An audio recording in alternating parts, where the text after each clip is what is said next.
Lemos for onlinechesslessons.net. In this video I'm gonna analyze a game of mine, one of my favorite games in the Benko Gambit, and I played as white. Okay, let's start. I played d4, knight f6, c4, c5, and here usually as white we have to advance because when we advance we win a lot of space, right? For instance, now the knight cannot come here, and you know that if we have a pawn on d5, again we'll have more space, and this gives us an advantage already. Usually here black plays e6, and here we get the Benoni defense. And again, in this opening, as white, we have more space. So here, after d5, black plays b5, and this is the Benko Gambit. In this gambit, black wants to play active since the beginning, and he'll have a strong initiative. But in order to get that, he has to sacrifice a pawn.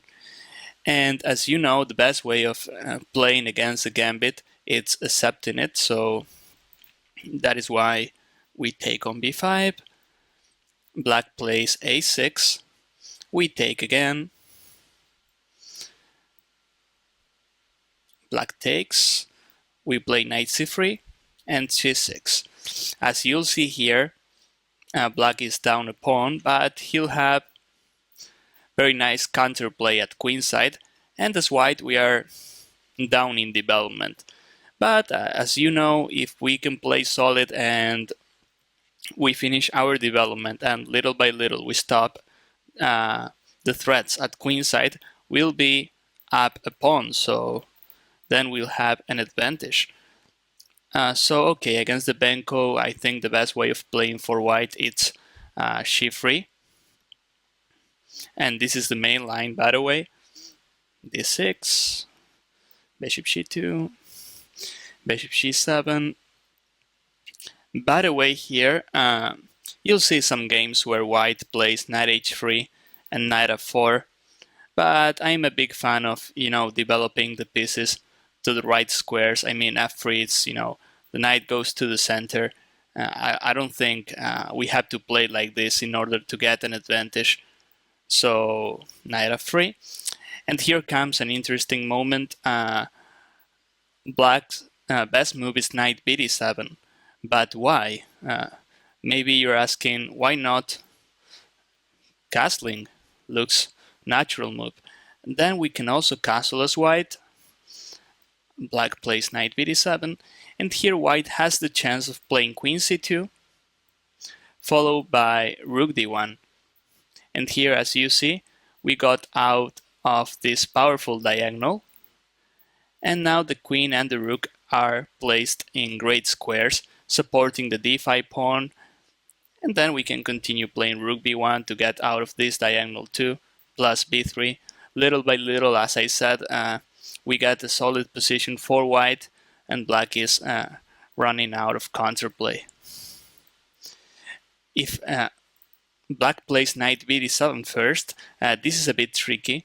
Now castling is not great for white, because then he's gonna play knight b6 first, and now we cannot play that setup we played before, because d5 is hanging. And by the way, in a lot of lines, black is gonna play bishop c4, and he's gonna take one of these two pawns. For instance, rook b1, then he can play bishop c4, and he gets his pawn back. And if we play something like rook e1, trying to play e4, usually in the Benko Gambit, and we'll see this concept later, the d3 square plays a big role. I mean, usually as white, we prefer leaving the pawn on e2, so we control this square. In this case, the d3 square becomes weak. So that is why this move order is tricky. After knight bd7, the best move white can play is rook b1. And now we'll understand, when he plays knight b6, trying to play bishop c4, we'll play b3. So now we stop. Bishop c4, so he cannot get his pawn back. And by the way, now the rook is not in danger. So rook b1 followed by b3. Of course, this is theory, but we have to understand why we play this. Now, black castles, we castle as well. And here, as you know, in the Benko Gambit, black has a lot of ways of playing. He can play rook a7 followed by queen a8. He can play knight to e8 followed by knight c7. He can try in some variations playing knight c4. But in this case, my opponent tries bishop b7. When he plays bishop b7, he's attacking d5, so he wants to get his pawn back. And here, as white, we have to be careful. I played knight to h4, defending d5. But what happens if I play e4? Well, if I play e4, then d5 is defended successfully, but the problem is he can play bishop a6 again, attacking my rook. When I play rook e1, as we said, the d3 square becomes weak, right? He can try jumping to d3 in the future. And as we said, this is not what we want. I mean, if we have to play e4, okay, we play it. But if we can, play something else like knight h4 and keep control of the d3 square, that's better. And as you should know, the knight on h4, it's great. I mean, defends d5 well. If he tries to push it back, we can play knight f5 and we can attack. So in the Benko Gambit, usually knight h4 works well. He plays knight to e8. Well, as we'll see, black wants to take his pawn back, and he plays knight c7. Again, he's attacking d5 in so many ways. And here, I played e4. Now it's like, now the knight is on c7. If he plays this, I'm not concerned, because after rook e1, I don't see how can black get to d3 with the knight. Although, I mean, now I would probably play queen d2, because I realize this is too dangerous. I mean, after bishop takes, for instance, taking with the queen, too dangerous for black. And maybe with the bishop works too. I mean, in any case, we'll have such a powerful bishop, right? And black is getting his pawn back only. He's not winning a pawn, so giving away such a great defender like bishop c7, I mean, black has to think it twice, right? But okay, I played e4, and now he decides to take on c3. And as I said, this is a big decision, because this bishop on g7 is such an important piece, right? Black wants to get his pawn back, but I'm not sure if this is the way to go, because now material is equal, but as white we have such a powerful bishop. So now he takes on a2. Looks interesting. I mean, as white will have a powerful attack, but if somehow black defends well, then his pawn structure is much better. So I guess he would have a better endgame, and he's got more pieces at queen side too. So I mean, we had to act immediately as white. So first of all, I played rook to a1. My idea with rook a1 basically is I want to delete, I want to exchange this powerful rook on a2. Usually when you're playing, you have to ask yourself, what is my opponent trying to do, or which of my opponent pieces is the strongest? And in this case, I think the rook on a2 is the strongest piece. So that is why I played rook a1, so I trade this rook. And by the way here, during this game I saw a nice variation. Well, my opponent played queen a8, which makes sense. If he takes, then he's only helping my bishop find a better square. I mean, now he cannot threat the bishop on a1, and this diagonal is very powerful, as you know. But the question is, what happens if he plays knight to b5, for instance?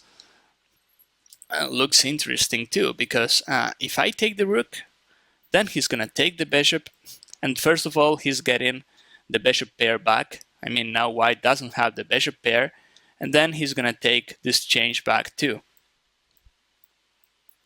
So here as white, we lost our bishop pair, and without the bishop pair, I don't think I'm better, right? Because he's got a better pawn structure and better, let's say, a better future at queenside too.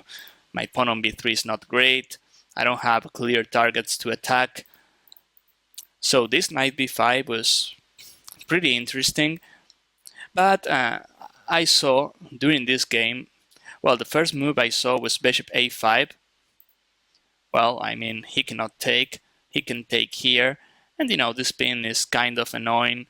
But at the same time, he can jump to d4 with the knight. The move I saw, and I think it's great, is bishop to g7, which is kind of unexpected, right? I mean, the question here is, if he takes, then we can choose taking with the queen or the bishop. And in both cases, we keep our bishop, right? And if he takes on g7, then we'll take the rook on a2. And after knight c3, we'll play queen a1. And now he's not taking this change back. In fact, he's losing the knight as well. So this bishop g7, I think it's a nice move.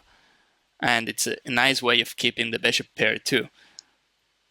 So queen a8. And here feels like this is a moment for white. I mean, the king is too lonely here. A lot of weaknesses around the king. And this knight on h4 should play as well. I saw during this game that something like knight f5 should come soon. And well, this is surprising, but during this game I didn't consider queen g4, which looks the most logical move. And I guess maybe after queen g4 I have very powerful attack. A lot of ideas, maybe queen g5 as well. I mean, in the game I played queen c1, which makes some sense as well, especially if black plays knight b5. He played this. Again, he wants to get the bishop pair, but here I played the in-between move, knight to f5. First of all, I threat mate on e7 and mate on h6. And if he takes the knight, we also mate with queen g5.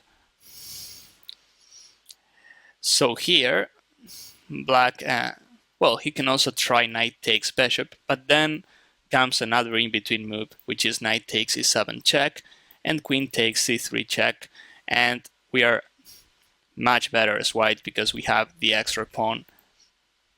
So he plays f6, knight takes e7 check, king f7, and as you see here, in a couple of moves, his king is destroyed. I mean, his king side, a lot of weaknesses, and we still have the bishop pair. So as white, I decided to play knight c6.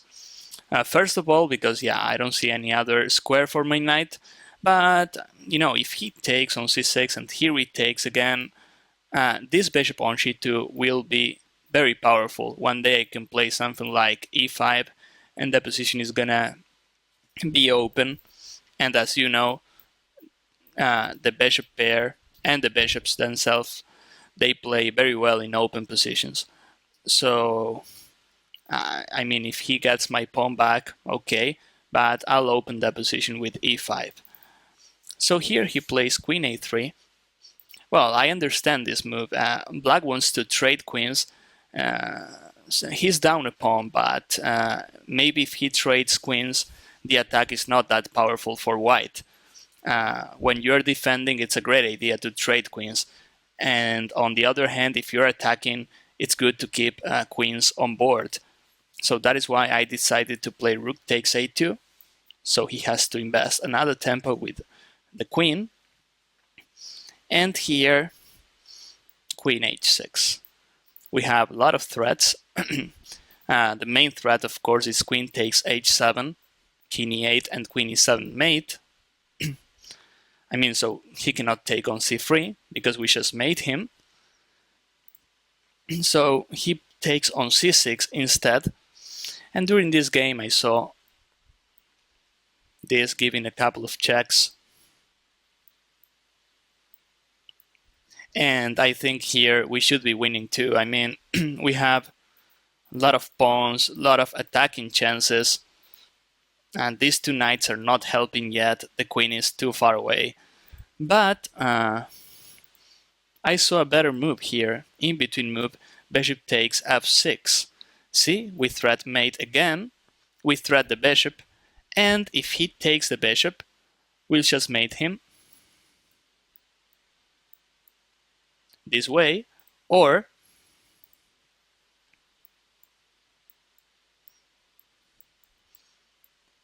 this way too. So the only move black can try here, I guess, it's king e8. But here, after bishop c7, we attack the rook and the bishop, and not to mention we have some extra pawns as well. So here, after bishop takes f6, black resigns. So, well, I hope you enjoyed this game, and now you have some ideas to play against the Benko Gambit as well. It was interesting. What I have to say maybe is that as black, if you have such a powerful bishop like bishop on c7, you should not give this bishop up to recover a pawn. Sometimes material is not that important as the piece's activity or the value of pieces like bishop c7. So again, I hope you enjoyed this game, and I'll see you in future videos.